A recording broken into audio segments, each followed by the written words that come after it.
Hi guys, welcome back to my channel. അപ്പോൾ നമുക്ക് ഇന്നിവിടെ രസം തയ്യാറാക്കാം. ഞാനിതിന് മുമ്പ് ഒരു രസം തയ്യാറാക്കിയിട്ടുണ്ട്, പക്ഷേ ഞാൻ ഇപ്പോൾ തയ്യാറാക്കുന്നത് വേറെ രീതിയിലാണ്. അതിനായി ഞാനിവിടെ ഒരു നെല്ലിക്ക വലിപ്പത്തിൽ, ചെറിയ നെല്ലിക്ക വലിപ്പത്തിൽ പുളി പിഴിഞ്ഞെടുത്ത് വെച്ചിട്ടുണ്ട്. അല്പം മല്ലിയില ഇതുപോലെ അരിഞ്ഞ് വെച്ചിട്ടുണ്ട്. 2-3 അല്ലി വെളുത്തുള്ളി, ഒരു തക്കാളിയുടെ പകുതിയും ഇതുപോലെ ചെറുതായിട്ടൊന്ന് കട്ട് ചെയ്ത് വയ്ക്കുക.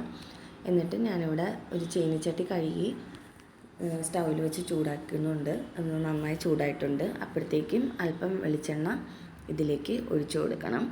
എന്നിട്ട് ഒരു 1/4 ടീസ്പൂൺ കടുക് അതിലേക്ക് ഇട്ട് പൊട്ടിക്കണം. അതിലേക്ക് ഞാൻ അല്പം കറിവേപ്പിലയും കൂടെ ആദ്യമേ ചേർത്ത് കൊടുക്കുന്നുണ്ട്. പിന്നെ വെളുത്തുള്ളി ഞാൻ കട്ട് ചെയ്ത് വെച്ചിട്ടുണ്ടായിരുന്നല്ലോ, അത് ഞാൻ ഇതിലേക്ക് ആഡ് ചെയ്ത് കൊടുത്തിട്ടുണ്ട്. ഇതൊന്ന് നന്നായിട്ടൊന്ന് ഇളക്കണം. വെളുത്തുള്ളി കരിഞ്ഞു പോകണ്ടെന്ന് നോക്കണം. ഒരു ഇച്ചിരി ബ്രൗൺ നിറം ആവുന്ന വരെ ഇതൊന്ന് ഇളക്കിയെടുക്കുക. ഇതുപോലെ ഒന്ന് നന്നായിട്ടൊന്ന് ഇളക്കണം. അപ്പോൾ ഇതൊന്നും ആ ഒരു മണമൊക്കെ ഒന്ന് മാറി, നിറം മാറി വരുമ്പോഴത്തേക്കും നമ്മൾ അരിഞ്ഞ് വെച്ചിരിക്കുന്ന തക്കാളി ഉണ്ടല്ലോ, അത് ഇതിലേക്ക് ആഡ് ചെയ്ത് കൊടുക്കുക. ഇപ്പോൾ ഒരു തക്കാളി വേണം എന്നുള്ളവരുണ്ടെങ്കിൽ ഒരെണ്ണം ആഡ് ചെയ്തോളൂ, കുഴപ്പമില്ല. പുളിപ്പിന് നിങ്ങൾക്ക് ആവശ്യത്തിനുള്ള രീതിക്ക് ആഡ് ചെയ്യാൻ. ഞാനിവിടെ ഇപ്പോൾ ഒരു പകുതി തക്കാളി എടുത്തിട്ടുള്ളൂ. അത് ഇതുപോലെ കുഞ്ഞായിട്ടാണ് അരിഞ്ഞിട്ടുള്ളത്. നീളനെ അരിയണം എന്നുണ്ടെങ്കിൽ നീളനെ അരിഞ്ഞിടാം, അതിന് പ്രശ്നമൊന്നുമില്ല. ഇതുപോലെ നന്നായിട്ടൊന്ന് തക്കാളി ഇത്രയും ഒന്ന് വെന്ത്, തീ കുറച്ച് വെച്ചിട്ടാണ് ഞാൻ ഇത്രയും നേരം ചെയ്തിട്ടുണ്ടായിരുന്നത്.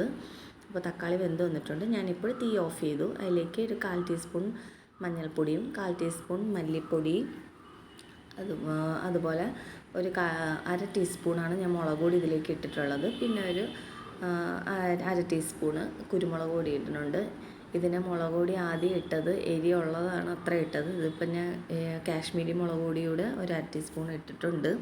പിന്നെ അല്പം ഉലുവാപ്പൊടി, അതൊരു 1/4 ടീസ്പൂൺ മതിയാവും. പിന്നെ കായപ്പൊടി, അത് ചിലർ കായമാണ് ഇടാറ് കഷ്ണമായിട്ട്. പൊടിയായാലും ഏതായാലും അവർ എന്താണോ യൂസ് ചെയ്യണത് അതിടാൻ കുഴപ്പമില്ല. ഞാൻ ഇതിട്ടിട്ടുണ്ട്. എന്നിട്ട് ഞാൻ തീ കത്തിച്ചിട്ടുണ്ട്. തീ കൂട്ടി വയ്ക്കരുത്, തീ കത്തിച്ച് ചെറുതാക്കി ഇടാൻ ശ്രമിക്കണം. എന്നിട്ട് ഞാൻ ആദ്യം ഈ പൊടികളെല്ലാം ഒന്ന് നന്നായിട്ടൊന്ന് മൂപ്പിച്ചെടുക്കും. ഞാൻ ഇതിന് മുന്നേ വച്ചിരുന്ന രസത്തിലാണെങ്കിൽ പുളിവെള്ളം കലക്കിയിട്ട് അതിൽ തന്നെ എല്ലാ പൊടികളും ആഡ് ചെയ്ത് എന്നിട്ടാണ് ഞാൻ രസം തിളപ്പിച്ച് വെച്ചിരുന്നുണ്ടായിരുന്നത്. അത് തക്കാളി ഇതുപോലെ വശക്കിയിട്ട് ഇടുക, അല്ലാണ്ട് അതിലും ഇടായിരുന്നു. പക്ഷേ ഇത് കുറച്ചുകൂടി ടേസ്റ്റാണ് കേട്ടോ. നമ്മളിങ്ങനെ പൊടികളെല്ലാം ഒന്ന് മൂപ്പിച്ചിട്ട് രസം ഉണ്ടാക്കുമ്പം അത് നമ്മൾ സാധാരണ ഉണ്ടാക്കിയ പൊടിയെല്ലാം കലക്കിയിട്ട് ഉണ്ടാക്കണേക്കാട്ടിലും കുറച്ചുകൂടി നല്ല ടേസ്റ്റായിരിക്കും. നമുക്ക് വെറുതെ കുടിച്ചുകൊണ്ടിരിക്കാനായിട്ട് തോന്നും. എനിക്ക് ഭയങ്കര ഇഷ്ടമാണ് അത്. കുറച്ച് ചോറ് എടുത്തിട്ട് ഇതുപോലെ കുറേ രസം അതിലേക്ക് ഒഴിക്കാറുണ്ട്. ഇപ്പോൾ കണ്ടില്ലേ, ആ പൊടി ഇത്രയായിട്ട് വരുമ്പോഴത്തേക്കും നമ്മൾ കലക്കി വെച്ചിരുന്ന പുളി എടുത്ത് കലക്കി വെച്ചിട്ടുണ്ടായിരുന്നല്ലോ, അത് ഒഴിച്ചു കൊടുത്തതിന് ശേഷം തീ കൂട്ടി വയ്ക്കാം. നന്നായിട്ടൊന്ന് തിളച്ചോട്ടെ. ഞാൻ അതുവരെ തീ കുറച്ചിട്ടാണ് ചെയ്തത്. ഞാൻ സിമ്മിലാണ് ഇട്ടിരുന്നത്. തീ ഇച്ചിരി കൂടെ കൂട്ടിയിരുന്നാലും കുഴപ്പമില്ല. എന്നിട്ട് ഞാൻ നേരത്തെ ഉപ്പ് ആഡ് ചെയ്തിട്ടില്ലായിരുന്നു. അപ്പോൾ അതിലേക്ക് കുറച്ച് ഉപ്പ് കൂടെ ആഡ് ചെയ്തിട്ടുണ്ട്. എന്നിട്ട് നന്നായിട്ടൊന്ന് ഇളക്കി കൊടുക്കുക. ഇത് നന്നായി ഒന്ന് തിളച്ചോട്ടെ. തിളച്ച് കുറച്ചൊന്ന് വറ്റണം കേട്ടോ. ഇതുപോലെ തിളച്ച ഉടനെ നമ്മൾ തീ ഓഫ് ചെയ്തിട്ട്, ഇപ്പം എങ്ങനെ രസം ഉണ്ടാക്കിയാൽ തന്നെയും നമ്മൾ തിളച്ച ഉടനെ ഓഫ് ചെയ്തിട്ട് പോകാണ്ട് നോക്കണം. കുറച്ചൊന്ന് അതിരുന്ന് കുറുകണം, എങ്കിലേ ആ രസത്തിന് കുറച്ച് കട്ടിയും രുചിയും വരത്തുള്ളൂ.